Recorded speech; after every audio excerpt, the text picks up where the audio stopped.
Na Masterclass de hoje você vai aprender, sem mistérios, tudo o que você precisa saber sobre a LGPD e a lei, que é a Lei Geral de Proteção de Dados, mas também sobre a segurança da informação na internet. Esse é um tema muito importante, tanto para nós que empreendemos e ensinamos online, que oferecemos os nossos produtos, os nossos serviços online e coletamos informações das pessoas, mas também é muito importante para todos nós que somos consumidores na internet. Como os nossos dados são armazenados, como isso pode acontecer de uma forma legal e também coerente com o nosso negócio. Mas antes de deixar você aqui com o nosso especialista no assunto, eu vou me apresentar. De repente você está chegando por aqui agora e ainda não me conhece. Meu nome é Leila Adriana Ostoic, eu sou professora, sou empreendedora, sou a criadora da Escola Digital Sem Mistérios e do Clube Digital Sem Mistérios. Toda quarta-feira nós fazemos uma aula ao vivo, uma masterclass, com um especialista e todos os membros do Clube Digital Sem Mistérios podem participar e tirar as suas dúvidas ao vivo. Se você quer participar e aprender, tirar as suas dúvidas ao vivo, mas não só isso, o clube tem muito mais vantagens. Eu vou convidar você para entrar em digitalsemmistérios.com. Você vai conhecer a minha escola, você entra em clube e você vai poder também conhecer o Clube Digital Sem Mistérios. Mas antes de tudo, aprenda aqui, assista essa aula porque esse assunto é realmente muito importante para nós todos. Eu deixei aqui, inclusive, praticamente a Masterclass completa. Eu sempre coloco aqui no YouTube e no podcast, eu coloco uma parte, mas aqui eu resolvi deixar a Masterclass praticamente completa porque eu acho que ela é um assunto essencial para todos nós. Por isso, então, se você achar também que esse assunto vale a pena e que essa Masterclass vale a pena, deixe o seu like, deixe o seu comentário e compartilhe esse material para que outras pessoas saibam também o que elas podem e o que elas não podem fazer na internet, porque, afinal de contas, isso daqui não é terra de ninguém. Então, aproveite a aula. A Lei Geral de Proteção de Dados, como a Leila falou, é uma lei que foi assinada já há praticamente 4 anos, né?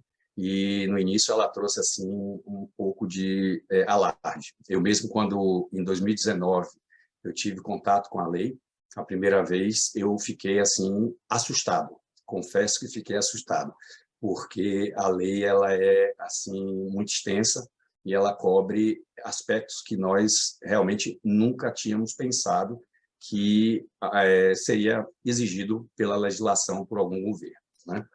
E aí nós vamos começar essa apresentação. Antes de mais nada, eu gostaria de fazer uma apresentação sobre mim, rapidamente, só para que vocês tenham uma ideia das minhas formações e certificações sobre o assunto, tá? Bem, aqui eu vou apresentar as formações acadêmicas que foram feitas em universidades, entre elas e escolas técnicas, né, que foi a minha primeira formação em 78. Com 18 anos eu me formei, comecei a trabalhar bem cedo. Depois eu fiz licenciatura em eletricidade, portanto sou professor, como grande parte de vocês, somos colegas. Depois fiz pós-graduação em sistemas eletrônicos pela Agência Japonesa de Cooperação Internacional. Posteriormente fiz metodologia no ensino superior, pretendia ensinar em faculdades, universidades, como de fato ensinei, Universidade Federal, Cefet, entre outras. Depois eu morei no Canadá, em 1990, num convênio Brasil-Estados Unidos, na época eu era professor, e fui morar no Canadá e fiz engenharia de sistemas de microcomputadores na Toronto, na Ryerson, que hoje é uma universidade. Depois fiz rede de computadores também. Posteriormente, agora em 2021, como uma das formas de preparar para a LGPD, eu fiz pós-graduação em LGPD, por uma faculdade de Direito em São Paulo, Faculdade de Direito e Contabilidade, e também em psicopedagogia clínica institucional. Na verdade, essa é uma outra face que eu tenho, né, desde 2004, que a gente se dedica, é a minha cachaça, né, digamos assim, a parte de saúde e psicologia. Eu sou psicoterapeuta, sou naturopata, enfim, a gente tem uma série de outras atividades que não vem ao caso aqui agora, mas só para que vocês tenham ideia. E se alguém quiser saber mais informações a meu respeito, pode acessar o meu LinkedIn, e aí vocês têm a oportunidade de ver várias outras informações. Só para que a gente ilustre aqui um pouco também, para vocês terem uma ideia da necessidade e da quantidade de informações que é necessário entender para poder ter condição de trabalhar com LGPD e segurança da informação no Brasil, a gente tem vários cursos. Eu coloquei aqui apenas alguns poucos certificados. Hoje eu acredito que eu tenho mais de 50 certificados, como os que vocês estão vendo aí. São certificados de vários tipos, não só de LGPD, como segurança da informação. Certificados internacionais é outra coisa que as empresas dão muito valor. E a gente tem, tanto a LGPD no Brasil como na Europa, eu sou certificado nas duas áreas, tá? Posso trabalhar em qualquer lugar do mundo. Portanto, eu tenho vários certificados internacionais.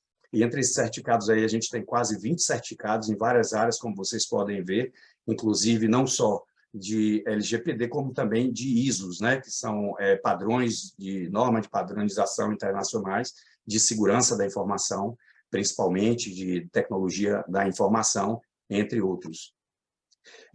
Para que a gente também tenha o complemento dessas certificações, aí a gente tem os títulos internacionais, que são também vários títulos que a gente, para conseguir, a gente tem que ter vários outros certificados.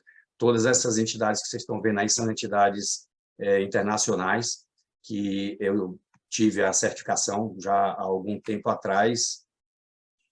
E esses dois últimos aí de baixo são certificações que eu fiz, as últimas que eu fiz aqui no Brasil, mas tem validade internacional também, tá?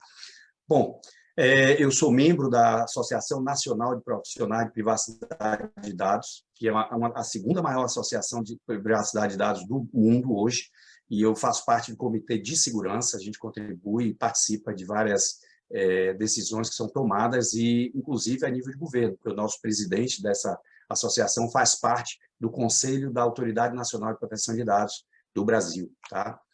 Bom, pessoal, só para que a gente tenha uma ideia do que é privacidade, né? Porque proteção de dados ele está muito relacionado com privacidade. E, na verdade, é privacidade e proteção de dados.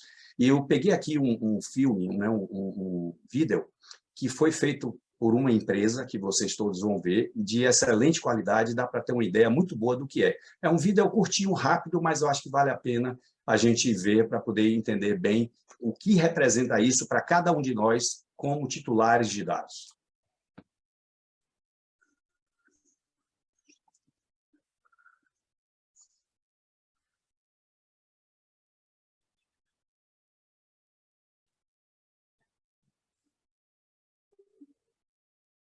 The next sale is a digital treasure trove, charming Ellie's private data. Plot number one, her email. The one she's opened and read, wonderfully personal. Let's start at 240, 260, 280. Sold. Plot number two, Ellie's drugstore purchases. Voila! Priceless data. Do I hear 500? Sold. Allocation data. It's not creepy, it's commerce. Do I hear 600, 620, 640, 660? Sold. All her contracts, even sweet Nana. Sold at 740. Her recent transactions, her browsing history, her texting habit. Sold. And now the one you've all been waiting for, and I can promise you won't be disappointed.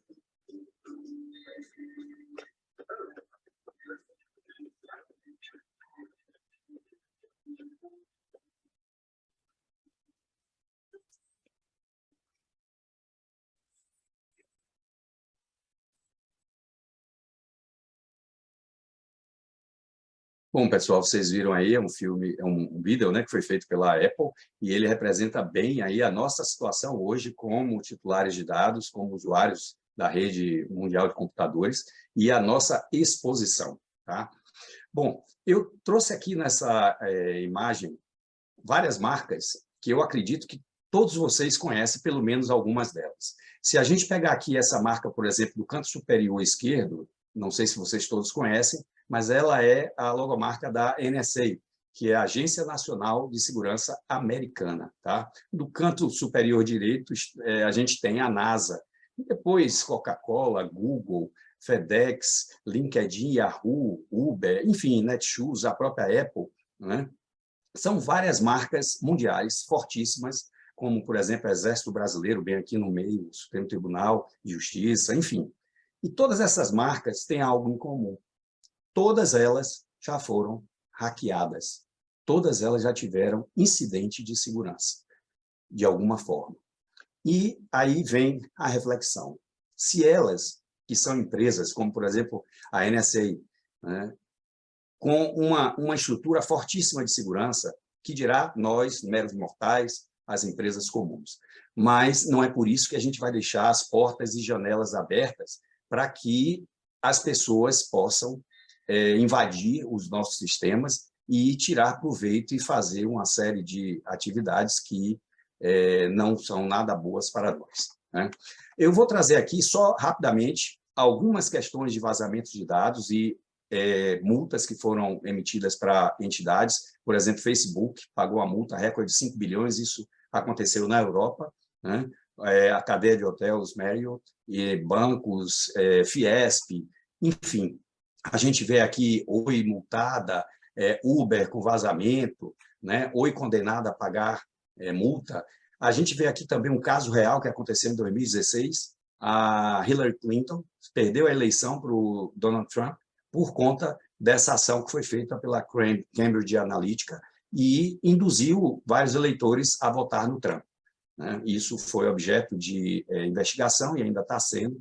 Mas, enfim, aqui a gente vê ataques que derrubaram, inclusive, a Polícia Federal, Polícia Rodoviária Federal, Ministério da Saúde, né? Tesouro Nacional também foi invadido, tribunais regionais, banco, o próprio Sebrae, né? Aqui, recentemente, criminosos invadiram e roubam 100 milhões de dólares em criptomoedas dessa empresa, Harmony. Isso foi recente, agora em junho. Bradesco recentemente teve um incidente com 53 mil clientes que os dados foram vazados. Uma faculdade nos Estados Unidos, para você ter uma ideia, ela foi fundada em 1865 e ela teve que fechar as portas por causa de vazamento de dados, tá? Um país inteiro, Costa Rica, foi invadido e detonaram todos os dados deles, tanto que os Estados Unidos estão oferecendo recompensa pelos hackers, estão ajudando, não só os Estados Unidos, como outros países, estão ajudando a Costa Rica a se recompor de um ataque. Ou seja, um país inteiro, pessoal, foi objeto de um ataque hacker, tá? Recentemente, o INSS foi obrigado a pagar R$ 2.500 por um vazamento de dados. São os famosos telefonemas que a gente recebe, oferecendo empréstimos consignados e vários outros tipos de ofertas. E, hoje em dia, a LGPD está começando a atuar, porque ela não se prende somente à Autoridade Nacional de Proteção de Dados, mas também Justiça do Trabalho, Justiça Comum, PROCON, Procuradoria da República, enfim, são várias entidades que, hoje em dia, atuam nessa questão de vazamento de dados, tá? Eu espero que nunca nenhum de vocês receba uma tela parecida com essa quando abrir o computador, nem pessoal, nem em sua empresa. Porque se isso acontecer, pessoal, significará que vocês tiveram seus dados totalmente bloqueados. Essa tela é uma das muitas telas que você pode ver quando todo o seu computador ou a sua rede de computadores, no caso de uma empresa, por exemplo, quando eles tiverem sido bloqueados, criptografados. É um aviso de que os hackers fizeram esse bloqueio de todos os seus dados e eles, então, vão entrar em contato para que você pague um resgate para que esses dados sejam liberados, tá? Aqui a gente mostra, só para que vocês tenham uma ideia, que gente grande continua fazendo coisa errada. Então, a gente tem aqui o Itaú, o maior banco da América Latina. E ele está, se você acessar a página dele, você vai ver essa tela é recente, sempre eu estou olhando para ver se modificou alguma coisa. E aqui a gente vê uma questão aqui, ó, de um OK embaixo, no canto superior, inferior direito. Esse OK, ele só dá a possibilidade de você aceitar. É aceitar ou aceitar. Isso vai totalmente contra o que a LGPD, ou a Lei Geral de Proteção de Dados, determina. O usuário tem que ter poder, o titular de dados tem que ter poder de escolha, que a gente vai ver aqui ao longo da apresentação. Mas só para que vocês tenham uma ideia que uma empresa dessa magnitude está fazendo coisa errada, né? Aqui a gente traz um mapa mundi, onde vocês têm a oportunidade de ver todos os países do mundo e o grau de adequação com as leis gerais de proteção de dados, porque não é só do Brasil. Tá? Em todo o mundo foi puxado pela Europa com a RGPD, ou seja, o Regulamento Geral de Proteção de Dados Europeu, foi puxado pela Europa e, a partir daí, todo mundo teve que se adequar. Tá? E aqui a gente vê, por exemplo, a China, que já está toda vermelhinha aqui, ó, a própria Europa, Estados Unidos, Canadá, né? Na América do Sul, vocês veem aqui Argentina e Uruguai. Eles estão muito mais bem posicionados em termos de LGPD do que o próprio Brasil, que começou relativamente há pouco tempo. Tá? Agora, em agosto, vai fazer 4 anos que a lei foi assinada e 2 anos vai fazer que ela está em vigor. Aqui a gente tem o nosso Brasil. Hoje em dia, a gente tem uma situação onde nós temos uma população de quase 214 milhões de habitantes, 224 milhões, quase 25 milhões de celulares, de usuários de internet e mídia social, em torno de 171 milhões. Pessoal, isso é um volume absurdo. O Brasil é um dos maiores países do mundo em termos de acesso e movimentação de internet. E hoje, para que vocês tenham uma ideia, o Brasil é o 6º país do mundo em quantidade de ataques hackers. Tá? Bom, vamos entrar agora no que é efetivamente a LGPD. A Lei Geral de Proteção de Dados, ou LGPD, como ela é chamada, é Lei Geral de Proteção de Dados e deveria ter aí um pessoais, porque é proteção de dados pessoais, tá? Somente a pessoas. Ela é a Lei 3.709, que foi assinada em 14 de agosto de 2018.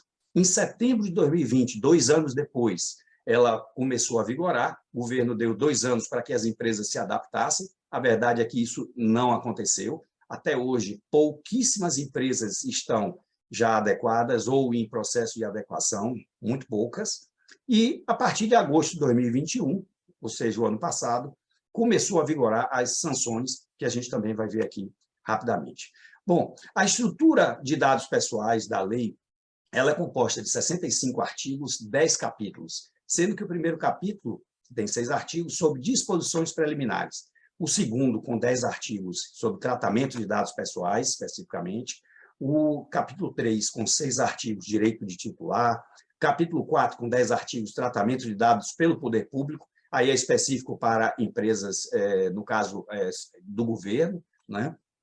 No capítulo 5, 4 artigos sobre transferência internacional de dados, que é outro ponto bastante importante. No capítulo 6, 9 artigos especificamente sobre os agentes de tratamentos de dados pessoais. No capítulo 7, 6 artigos sobre segurança e das boas práticas de informação, da segurança de informação. Tá? Na verdade, a lei, ela dos 65 artigos, pessoal, 32 falam sobre segurança da informação. Então, vocês percebem que segurança da informação é um ponto assim muito forte na lei. No capítulo 8, nós temos 3 artigos que dizem respeito à fiscalização. No 9, mais 5, sobre a NPD, que é a Autoridade Nacional de Proteção de Dados, e do Conselho Nacional de Proteção de Dados e Privacidade. E, por último, no capítulo 10, 6 artigos sobre disposições finais e transitórias. Ou seja, 65 artigos, 10 capítulos que tratam de vários aspectos sobre tudo que diz respeito à Lei Geral de Proteção de Dados. Como é que essa lei evoluiu, pessoal? Eu vou trazer aqui a partir da Constituição nossa de 1988, e ele, no seu artigo 5º, ele já fala sobre privacidade e intimidade como direito fundamental. Ou seja, lá na nossa Constituição, essa questão da privacidade já está estabelecida, tá? Desde 1988. Em 1990, o Código de Defesa do Consumidor já trouxe aspectos que hoje a Lei Geral de Proteção de Dados está colocando, como, por exemplo, do consentimento para o uso dos dados pessoais, e, na verdade, não foi muito seguido. É aquela coisa da lei que não pega, né? Desde 1990 tem, mas a gente desconhece alguém que tenha sido punido de alguma forma por ter descumprido isso. Em 2011 veio a Lei de Acesso à Informação, que é a lei que diz respeito mais ao governo.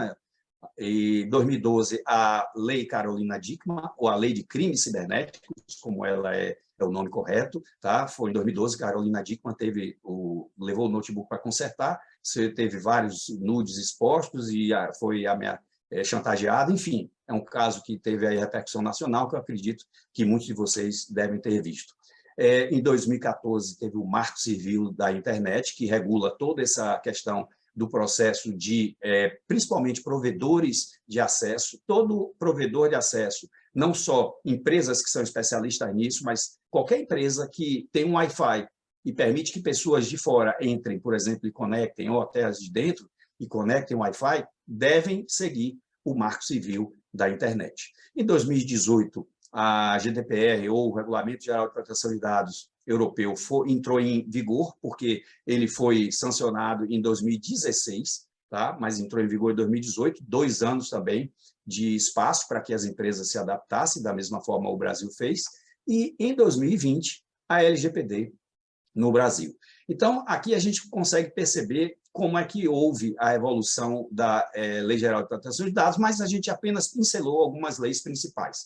Não se tratam somente dessas leis. E, recentemente, agora em fevereiro de 2022, foi alterado a Constituição Federal, incluindo a proteção de dados pessoais entre os direitos e garantias fundamentais, ou seja, hoje é uma cláusula pétrea da Constituição. Ninguém pode tirar mais. Inclusive, foi feito um evento, quando essa emenda foi colocada, né, e assinada, pessoas, inclusive, da União Europeia compareceram aqui ao Brasil para participar do lançamento, porque isso significa que o Brasil deu um passo gigantesco no sentido de se estabelecer como um dos países que leva essa questão realmente a sério, né? E estabeleceu também a competência privativa da União, do federal, no caso, para poder legislar sobre proteção e tratamento de dados pessoais. Então, o governo federal é que é responsável por fazer todo o processo de fiscalização sobre a Lei Geral de Proteção de Dados. Na verdade, pessoal, a LGPD é um verdadeiro quebra-cabeças.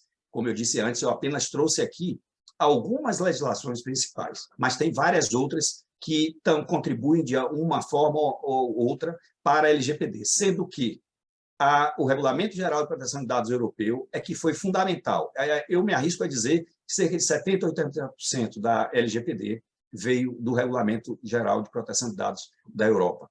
E, claro, foi adaptado e modificado com as outras leis que nós já tínhamos, e daí a gente surgiu a LGPD. Foi um trabalho que começou desde 2010, o início desse processo, até 2018, quando ela foi assinada, né? Quais são os objetivos maiores da LGPD? O primeiro deles é proteger os direitos fundamentais de liberdade, privacidade e a livre informação da personalidade de cada indivíduo. Isso aqui, pessoal, traz o que está lá na Constituição Federal nossa, tá?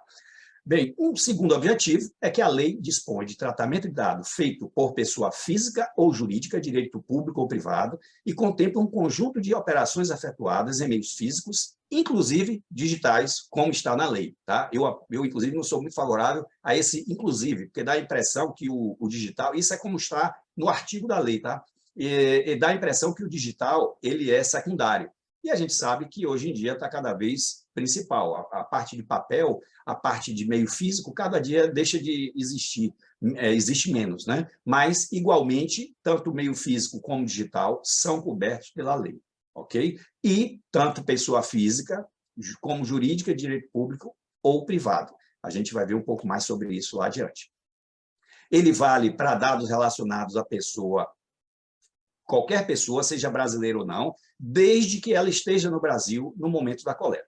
Então, se você é um brasileiro e está aqui, se você é uma pessoa da Europa, Estados Unidos, está aqui no Brasil e foi coletado dado seu no Brasil, a Lei Geral de Proteção de Dados está valendo aí, tá? Validade. Qualquer dado tratado dentro do território nacional, independente do meio aplicado, do país que deu a origem, né, que tem a empresa que está tratando esse dado e onde esse dado vai ser levado, independente disso, a Lei Geral de Proteção de Dados está valendo.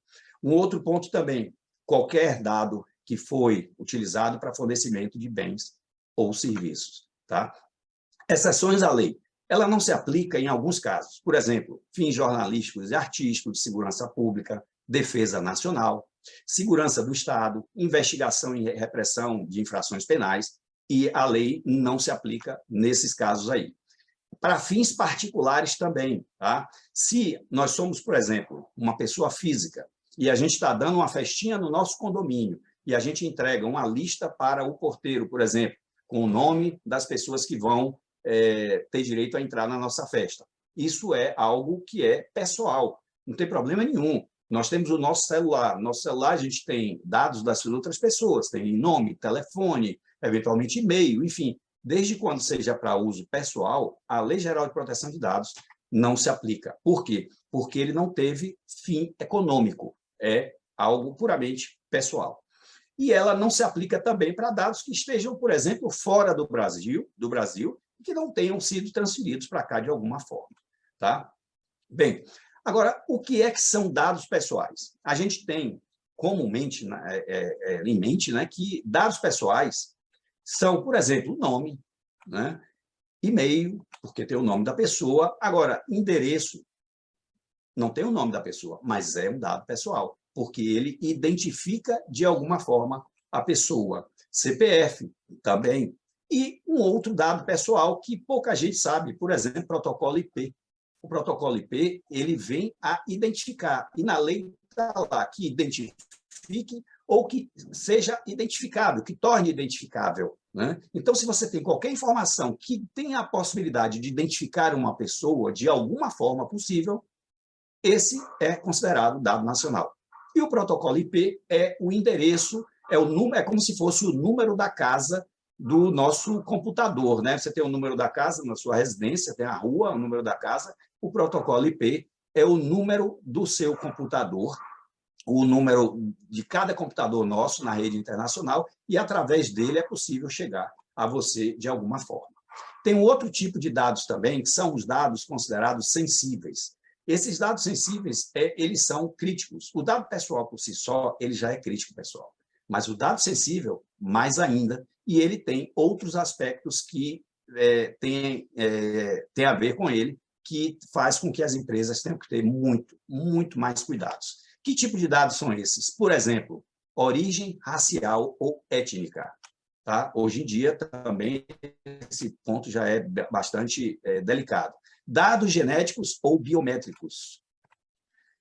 Preferência e orientação sexual, que também é um outro ponto que hoje em dia está sendo muito delicado e a gente tem que ter muito cuidado. Né? Convicções religiosas. Opinião política. Ou seja, até a opinião política é considerado um dado sensível, não só pessoal, mas um dado sensível. Tá? E aí a gente tem também dados sobre saúde, que são considerados dados sensíveis. E, por último, pessoal, a gente tem um que pouca gente sabe, né? Mas imagina isso, filiação sindical. Filiação sindical é considerado um dado sensível.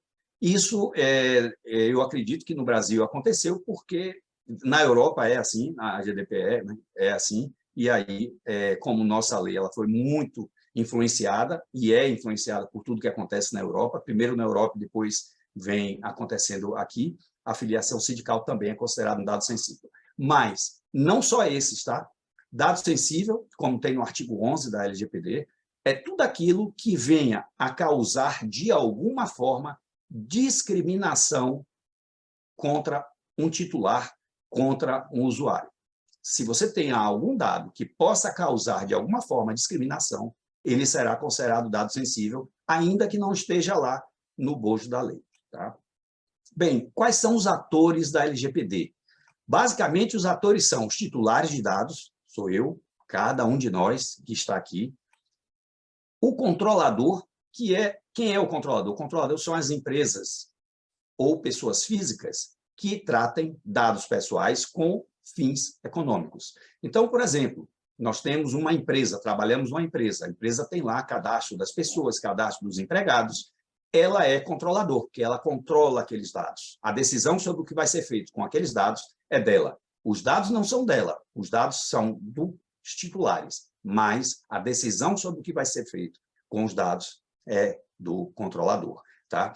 Do mesmo jeito que uma pessoa, por exemplo, que vende Natura, que vende Boticário, por incrível que pareça, é um controlador, porque ela tem lá a sua lista de clientes, é um fim econômico e, por incrível que pareça, a LGPD se aplica nela, e a gente vai ver um pouquinho sobre isso daqui a pouco.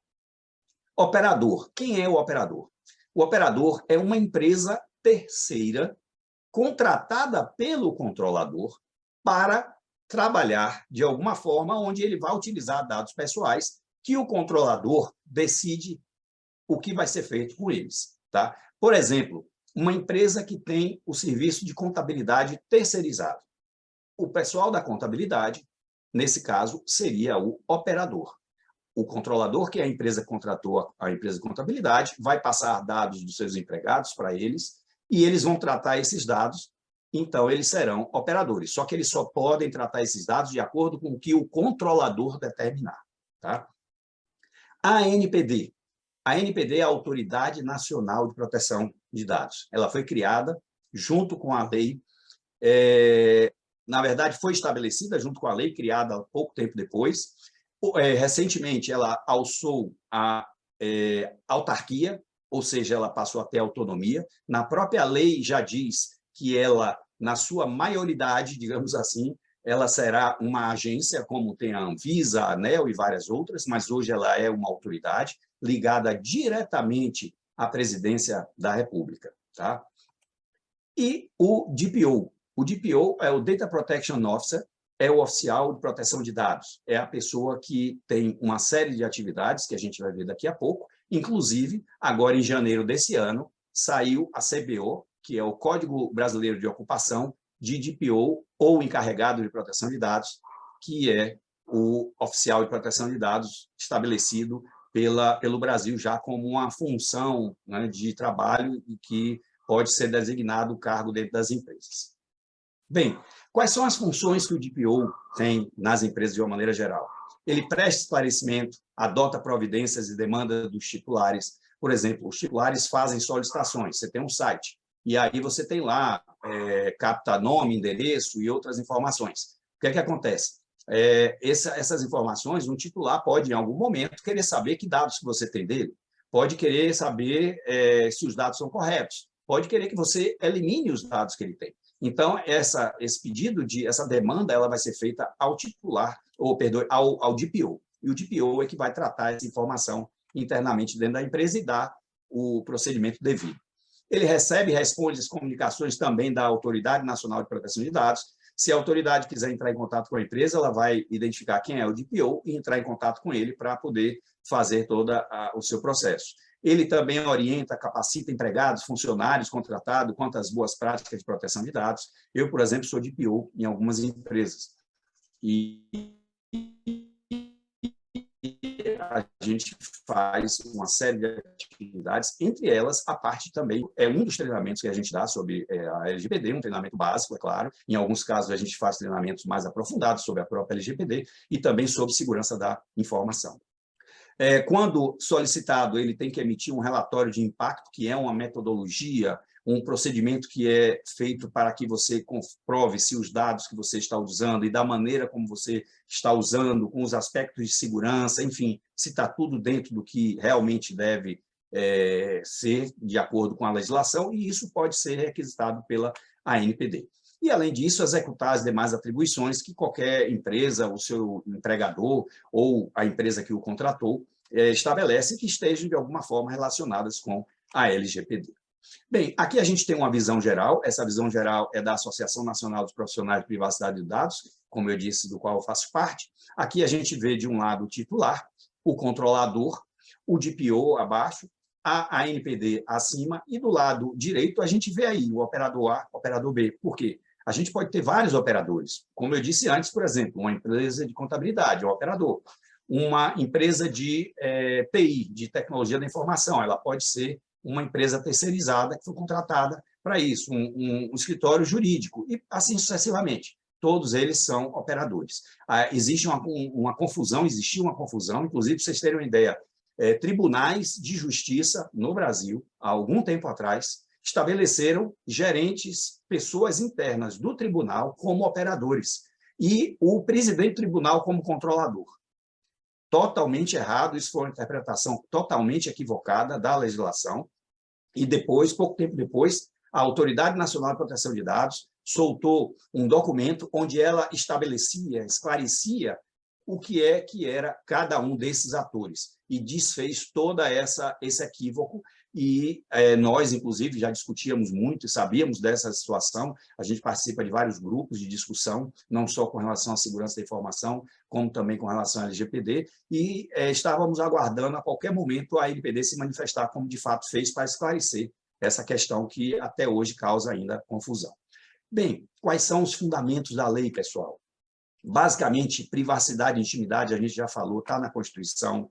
Liberdade e autodeterminação. Pessoal, autodeterminação é uma palavra que pouca gente conhece, né? Mas o que é que ela significa? Significa que você, eu, nós que somos titulares de dados, é que determinamos o que pode ser feito com nossos dados pessoais, que é nossa propriedade.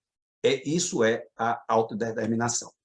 Desenvolvimento e inovação, apesar da lei estabelecer tudo isso, ela não pode atravancar o desenvolvimento e inovação, pelo contrário, tem que contribuir para isso, e a própria concorrência e defesa do consumidor também. Além, claro, de cidadania e dignidade, que isso aí é básico, né? Quais são os princípios de tratamento de dados pessoais que a lei traz no seu artigo 6º? Primeiro, finalidade. Quando você vai coletar o dado de alguém, você tem que deixar claro qual é a finalidade que você está coletando aquele dado. Eu estou coletando esse dado para mandar um e-mail, um newsletter, informações sobre meu produto para você. Ok, finalidade. Adequação. Se você estabeleceu que a finalidade que você estava coletando no e-mail era para aquela que você disse antes, você não pode pegar aquele dado que você coletou inicialmente para mandar e-mail, mandar newsletter e passar ele para outras empresas, para poder fazer outras coisas com esse dado. Não pode. Isso é adequação à finalidade estabelecida. E um outro ponto também importante, como princípio, a necessidade. Na Europa, ele chama de minimização. A necessidade é o quê? É você coletar o dado que você realmente precisa. Tá? Se você vai mandar newsletter para uma pessoa, você precisa do e-mail, eventualmente o nome, para você colocar lá o pessoal, o e-mail, né? Tudo bem. Agora, você pegar o CPF, carteira de identidade, endereço, para quê? Outro dia eu fui fazer um cadastro numa empresa, só faltou perguntar o nome de meus avós. Pelo amor de Deus, não tem sentido. Perguntou todos os meus dados, nome de pai e de mãe, para que isso?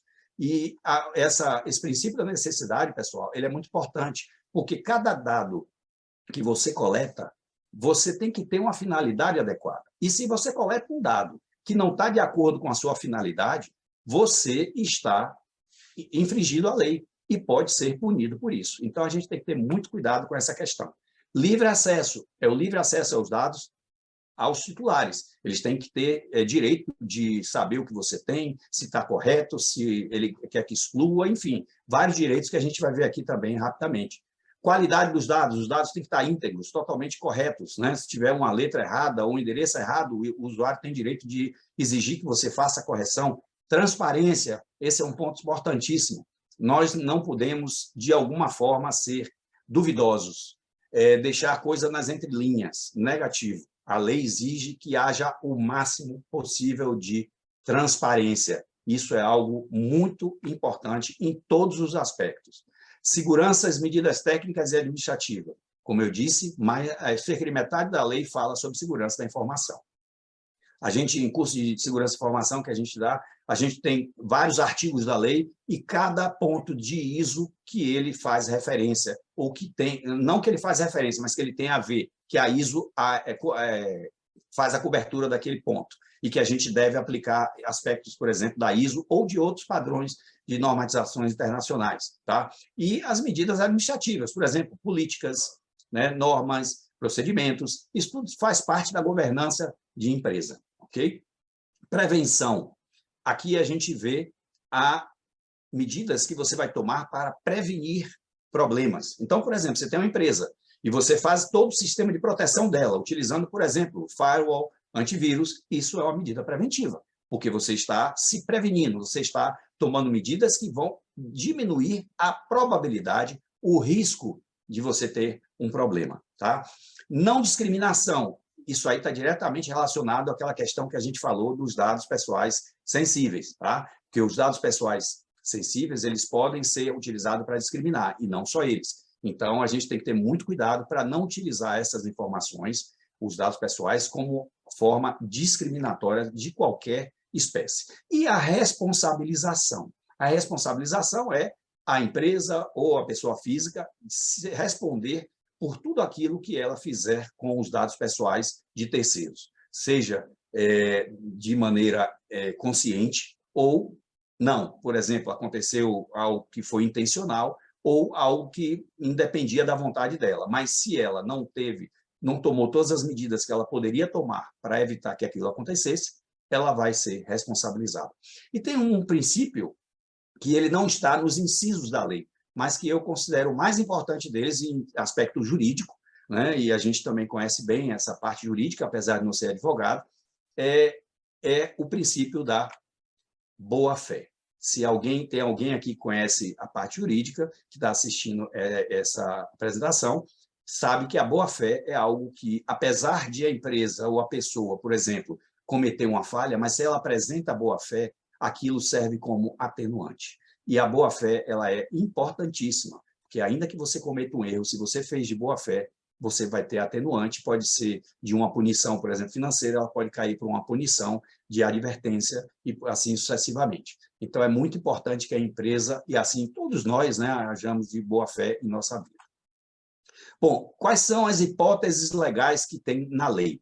Na lei, a gente tem várias hipóteses legais, que são ou bases legais, como muita gente chama, mas, na verdade, o nome correto seria hipótese, são os fundamentos que a gente utiliza para realizar aquelas finalidades que a gente se propôs lá atrás. Então, primeiro, um deles, não o primeiro, porque não existe ordem, a gente trouxe aqui numa ordem, mas não tem ordem nessas hipóteses legais, cada uma delas deve ser usada de maneira independente, tá? O primeiro deles é o consentimento, ou seja, o titular dos dados vai dar o consentimento para que aquele dado dele seja utilizado.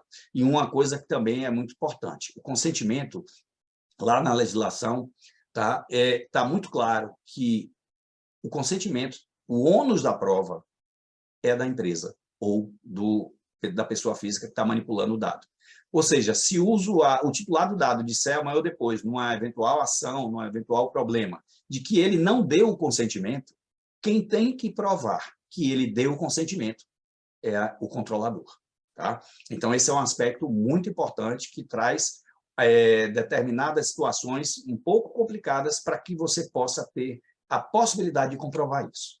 Obrigação legal é uma outra hipótese legal. Você, por exemplo, tem uma empresa e você tem a folha de pagamento, você presta contas ao INSS, Receita Federal, e por aí vai. É obrigação legal, você tem leis que regulam isso.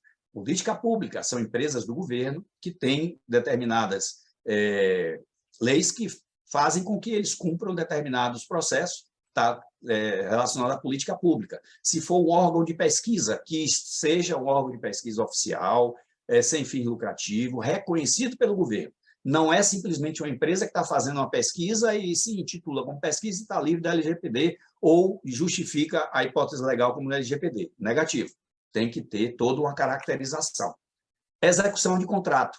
Execução de contrato é um aspecto contratual entre duas partes, geralmente o controlador, né? E geralmente não, entre o controlador e o titular dos dados, mas quando o titular dos dados solicita aquele contrato. Tá? Uma outra hipótese legal, processo judicial. Se você tem um processo judicial, você vai poder usar o dado pessoal também, porque você está respondendo ou está realizando um processo judicial contra alguém, você tem o direito de utilizar. Proteção à vida. Você está andando na rua, uma pessoa cai na sua frente, começa a ter um ataque epiléptico. Você, então, tenta ajudar, pega os documentos, abre o celular, liga para alguém, né? Enfim, você tem acesso a dados pessoais dela com o intuito de proteger a vida em caso de risco de vida. Tá? Tutela da saúde, profissionais, médicos, psicólogos, enfermeiros, enfim, profissionais de saúde, geralmente em hospitais, em clínicas, quando precisam para proteger a vida do paciente, ele pode também ter acesso aos dados pessoais, está protegido pela tutela da saúde. Legítimo interesse é uma situação de uma hipótese legal que a empresa, o controlador, pode utilizar quando ela entende que ela tem um legítimo interesse e que seja totalmente justificado e que não venha a atingir de maneira negativa o titular dos dados. E aí ela pode usar isso, só que ela tem também, assim como aquele AIPD ou RIPD que a gente falou lá atrás, ela tem que fazer uma outra metodologia, que é a avaliação de acesso do legítimo interesse, que a gente tem que fazer e, eventualmente, ter à disposição das autoridades para justificar por que nós utilizamos o legítimo interesse. Proteção de crédito. Essa é a última hipótese legal, onde uma empresa pode consultar o cadastro da pessoa, por exemplo, junto ao SPC, ao Serasa, para saber se a pessoa tem algum tipo de dívida ou algum problema que torne um risco muito grande ela vender para aquela pessoa a crédito. Então, ela tem o direito de utilizar essa hipótese legal e usar o dado pessoal da pessoa. Bom, quais são os direitos dos titulares? Basicamente, eles têm confirmação da existência de tratamento, ele pode pedir a você, minha cara, você tem algum dado pessoal meu? E você tem que dizer, olha, eu não tenho dado pessoal seu. Ou eu tenho tais dados seus, e aí lista os dados que você tem. Né? Ele tem que ter acesso aos dados, saber quais dados você tem dele, por exemplo, correção dos dados incompletos ou inexatos, né? Anonimização, bloqueio. Anonimização é uma técnica que se utiliza para descaracterizar a pessoalidade do dado pessoal, ou seja, você trata ele de tal forma que aquele dado deixa de ser pessoal quando você anonimiza. E o usuário pode pedir isso. Tá? Ele pode solicitar o bloqueio, eliminação ou exclusão dos dados desnecessários, ou todo dado, se for o caso, e se a empresa puder também apagar. Porque, por exemplo, só para vocês terem uma ideia, isso acontece muito conosco. Como DPO, eu faço isso regularmente, toda semana praticamente. Um usuário pede à empresa que tire todos os dados dele, só que ele fez compra na empresa. Quando ele faz compra na empresa, ele é preenchido uma nota fiscal, você tem a obrigação legal com aqueles dados, tem que guardar durante 5 anos a partir do ano seguinte, da contagem do ano seguinte. Isso é lei. Mas só que ele tem dados, por exemplo, de newsletter, de mensagens, de propaganda e tal. Então, a gente responde, olha, você tem tais dados aqui, os relativos a newsletter, a e-mail marketing, eu posso apagar. Mas os relativos à emissão de notas fiscais, que são esses, eu não posso porque eu tenho uma obrigação legal. Tá? Informação das entidades públicas ou privadas que você compartilhou os dados dele, por exemplo, pode ser que a gente compartilhe, como eu falei, com Receita Federal, Secretaria da Fazenda, e por aí vai. Ele pode pedir e querer saber com quem você compartilhou aqueles dados. E você tem que responder a ele. E tem 15 dias para isso, tá? Lá atrás a gente tinha no slide, eu não cheguei a falar, mas o prazo da lei máximo são 15 dias. Eliminação dos dados pessoais tratados sem o consentimento. Então, você está tratando um dado ou de novo consentimento, ele pode pedir a você para eliminar imediatamente. Informação sobre a possibilidade de não fornecer o consentimento, né, e sobre as consequências. Então, por exemplo, você vai dizer, olha, se você não me der seus dados, eu não vou poder realizar esse serviço para você, porque eu preciso dos dados. E ele tem que saber que, se ele não der, o que é que acontece. Né? Revogação do consentimento. Em determinado momento, o usuário deu consentimento para receber newsletter. Em determinado momento, ele vai lá e diz, olha, revogo meu consentimento, não dou mais. Tudo bem. Portabilidade. Isso é algo como acontece, por exemplo, com números de telefone celular.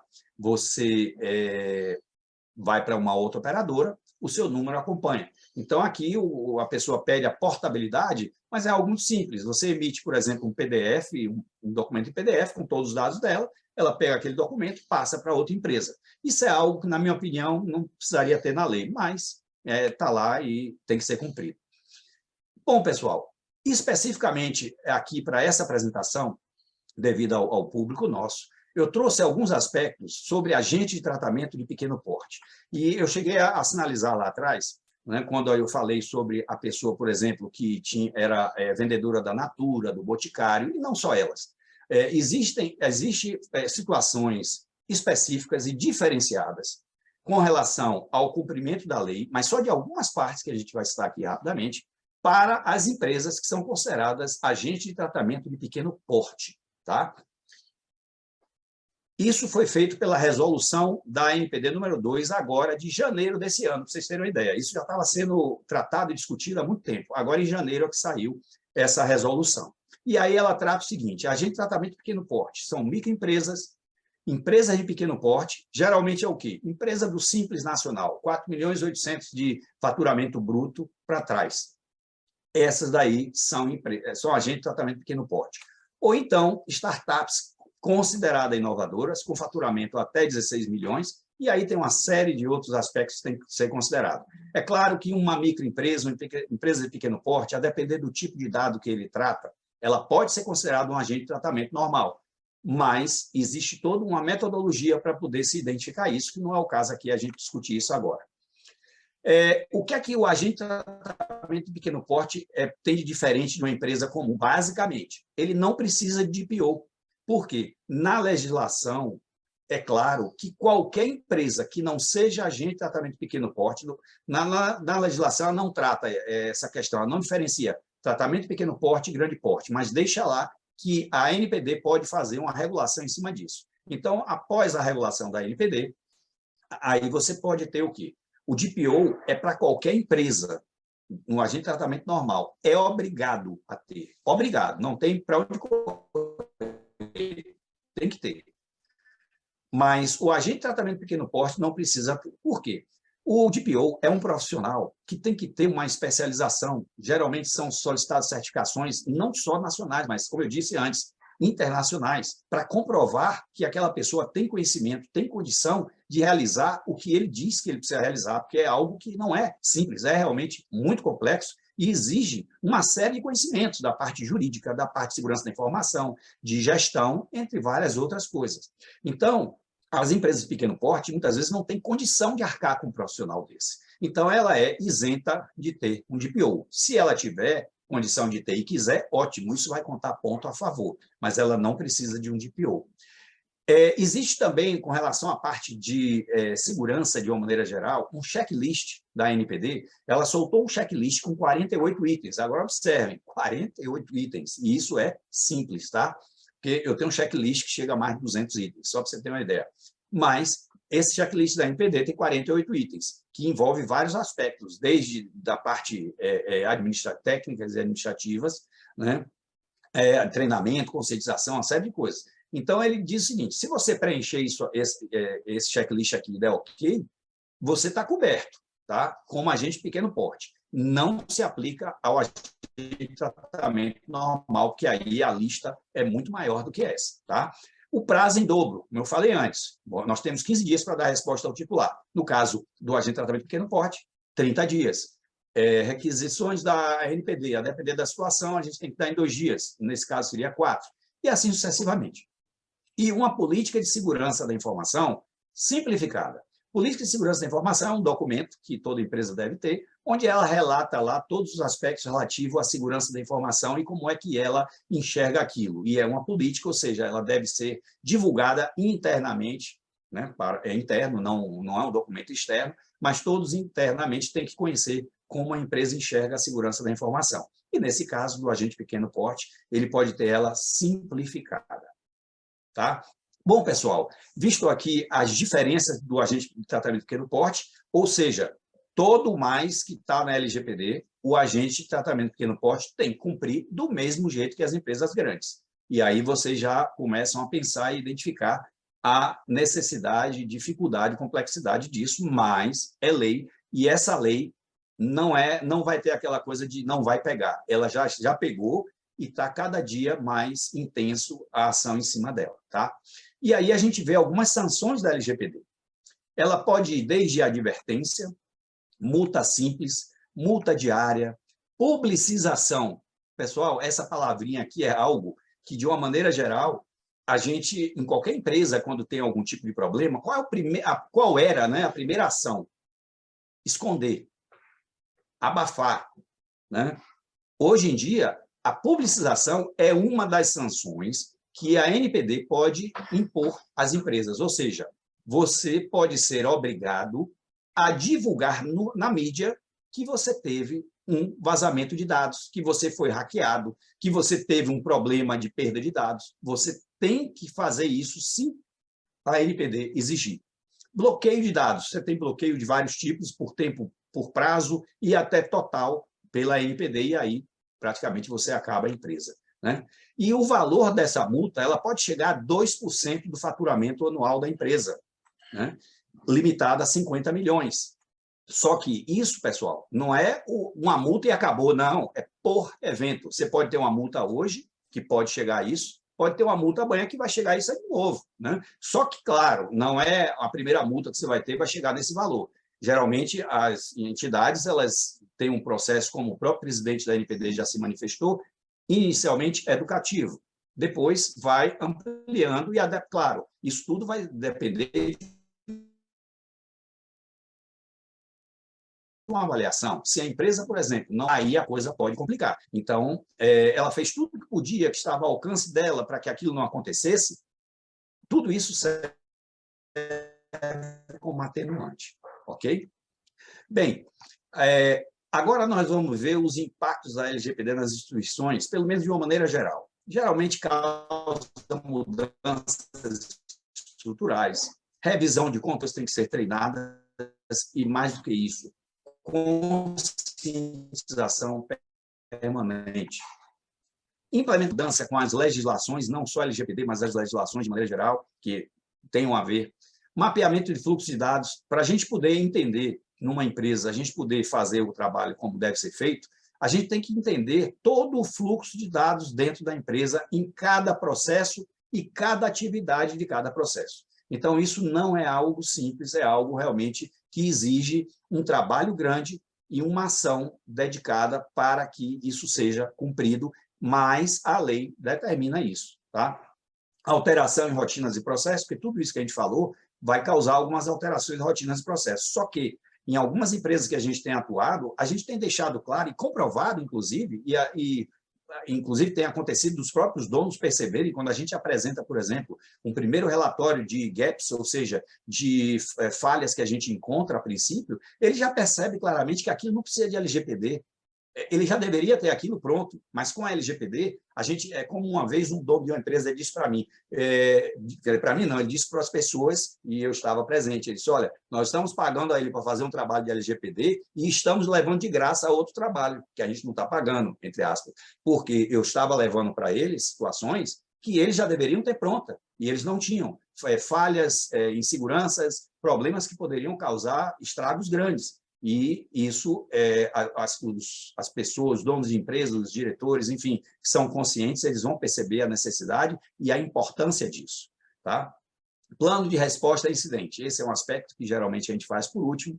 A gente faz uma política, né, de resposta a incidente, ou seja, é todo um procedimento, quando acontecer algum tipo de incidente, o que é que vai acontecer? Quem você vai chamar? O que é que você vai colocar para poder substituir? Como será feito? Enfim, uma série de ações que você vai ter que fazer, porque na hora que a coisa acontece, fica todo mundo doido, né? Vai meio que barata tonto, cada um para um lado, não sabe o que fazer. Mas você, com um plano de resposta a incidente, você tem ali já estabelecido, premeditado o que vai ser feito, tá?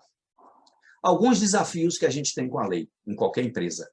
Conscientização sobre a lei. É importante que todo mundo, pessoal, tenha conscientização e treinamento também, né? Inicialmente é um treinamento, depois a conscientização, que é um processo constante. Cultura de segurança, que é algo também que as empresas, por incrível que pareça, não estão acostumados. Eu tenho vários treinamentos de segurança da informação, principalmente, onde a gente orienta as pessoas sobre o uso de senha, sobre a questão de malware ou programas maliciosos, né, vazamento de dados e várias outras coisas, várias outras atitudes que as empresas devem ter, que as pessoas devem ter para estarem seguras, não só a nível empresarial, como também a nível pessoal. Controle dos dados. A empresa tem que saber todo o ciclo de dados, desde quando ela coleta, o que é que ela faz com aquele dado, aonde ela armazena, depois se ela descarta ou não, porque até isso, né?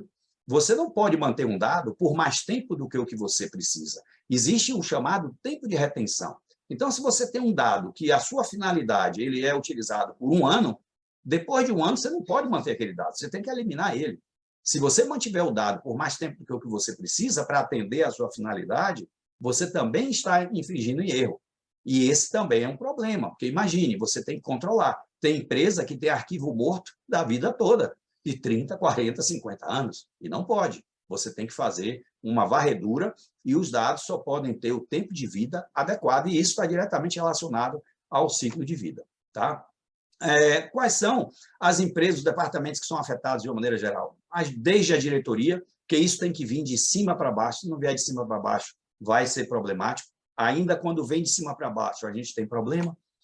Jurídico e compliance, TI, RH, marketing, né? E outras áreas da empresa. Geralmente, a área jurídico, TI, recursos humanos são as mais críticas. E quando você tem um marketing atuante, aí você tem um trabalho grande. Mas recursos humanos, pelo fato de sempre ter pessoas, ter dados pessoais, que são dados sensíveis, inclusive, que você trata ali, não só dos próprios trabalhadores, como muitas vezes dos seus dependentes, e a parte também de TI, que é a parte que vai ter o acesso e a questão daí da segurança da informação. Tá? Como é que a gente pode visualizar a nova lei, pessoal? Eu costumo dizer o seguinte, a gente tem duas formas de visualizar a lei. Pode ver como uma oportunidade de crescimento, e aí você pode ter uma iniciativa de se adequar rapidamente para que você possa ter mais acesso, mais possibilidade de ter negócio. E eu costumo citar um exemplo que já aconteceu comigo. Uma empresa que tinha um escritório de contabilidade e o escritório de contabilidade não estava adequado ao LGPD. Né? E a empresa, então, perguntou, olha, você não vai se adequar? Aí o dono, eu não estou com... Essa lei não vai pegar e tal. E aí eu disse, olha, o risco é seu. Se você quiser manter a escritório de contabilidade, não tem problema. Agora você vai ter um risco grande, porque se ele fizer algo de errado, você é que responde. E aí o que ele fez? Foi procurar um escritório de contabilidade que estava adequado ao LGPD. Ou seja, oportunidade de crescimento para aquele outro escritório que se preocupou em se adequar. É um exemplo que eu utilizo para poder ilustrar essa questão. Ou então você pode também imaginar que você tem uma obrigação, uma pressão regulatória, mas você tem que cumprir, não tem para onde correr. Você vai ter que fazer, queira ou não queira. Tá? Mas eu entendo que a oportunidade de crescimento é uma forma melhor de você visualizar, porque os usuários, os titulares de dados, na medida que eles tiverem conhecimento, e já está sendo, a própria NPD fez cartilha para os titulares dos dados, para eles entenderem os seus direitos, como é que eles devem proceder, e isso cada dia mais está sendo divulgado, os próprios titulares vão se preocupar em utilizar empresas que tenham o tratamento dos dados deles feito de maneira segura, para que eles não tenham problemas de vazamento, dos dados deles serem expostos e vendidos na internet, como hoje acontece. Né? E existem várias formas das pessoas que conhecem saber, pelo menos ter uma ideia se a empresa está ou não adequada à LGPD, ou pelo menos se ela está cumprindo alguma coisa do que deveria cumprir. Se eu olhar para o site de qualquer um de vocês aqui, eu vou dizer na hora se vocês têm ou não já algum movimento no sentido de se adequar à LGPD. E não só eu, como as próprias autoridades, os próprios órgãos, e o PROCON, inclusive, já está multando empresas que não estão adequadas só de olhar o site. Enfim, isso está realmente já acontecendo bastante. Tá? Como é que a gente implementa ou adequa a LGPD? Eu vou mostrar aqui rapidamente a metodologia que eu uso. São várias metodologias, mas essas etapas para o desenvolvimento do programa de privacidade e proteção de dados, a gente inicialmente faz um processo de conscientização, onde a gente forma um comitê de gestão de proteção de dados. Claro, isso a gente está falando de empresas maiores. Né? E nesse comitê, a gente tem as pessoas-chave que vão participar, também estabelecido o próprio DPO. Depois a gente faz uma avaliação, um diagnóstico, como eu costumo chamar, para a gente ver os pontos principais, e depois aí o inventário de dados, aí é um trabalho muito mais detalhado. Depois a gente começa a fazer toda a parte de proteção e as medidas técnicas e de segurança para poder ter encontrado e também atender o que a lei determina. E depois começa a fazer todos os planos de resposta a incidente, como eu falei, todas as políticas e ações que são necessárias para poder a gente ter a condição de responder rapidamente para qualquer autoridade ou qualquer situação legal. E, por último, a gente tem todo um processo de manutenção, de melhoria contínua, para que você tenha toda uma etapa onde você vai estar fazendo aquele ciclo que é indefinido. É chamado ciclo iterativo, porque ele começa, tem meio e não tem fim, sempre fica ali nele, no início, meio, fim, início, meio, fim novamente, enfim, e vai assim indefinidamente. É algo que é preciso para que a gente garanta que a empresa não vai deixar a peteca cair. A verdade é essa. Né? Bom, pessoal, lembre-se, os dados representam os titulares e são sua propriedade. Ou seja, os titulares, quando eu falo aqui, eu, vocês, né? Mas quando nós somos uma empresa, então a gente tem que saber que os dados dos titulares que estão conosco não são nossos, como antigamente eram. Né? Porque antigamente a gente comprava lista de e-mail, comprava lista disso, daquilo outro, e aqueles dados eram, entre aspas, nossos. Hoje em dia, não são mais. Mesmo com uma batata quente, você tem que ter muito cuidado em ter aquele dado na sua mão. Você tem que ter ele seguro, tem que ter ele dentro do que a lei determina, caso contrário, você pode ser penalizado. Gostou do que aprendeu nessa aula? Então visite digitalsemmistérios.com e aprenda muito mais.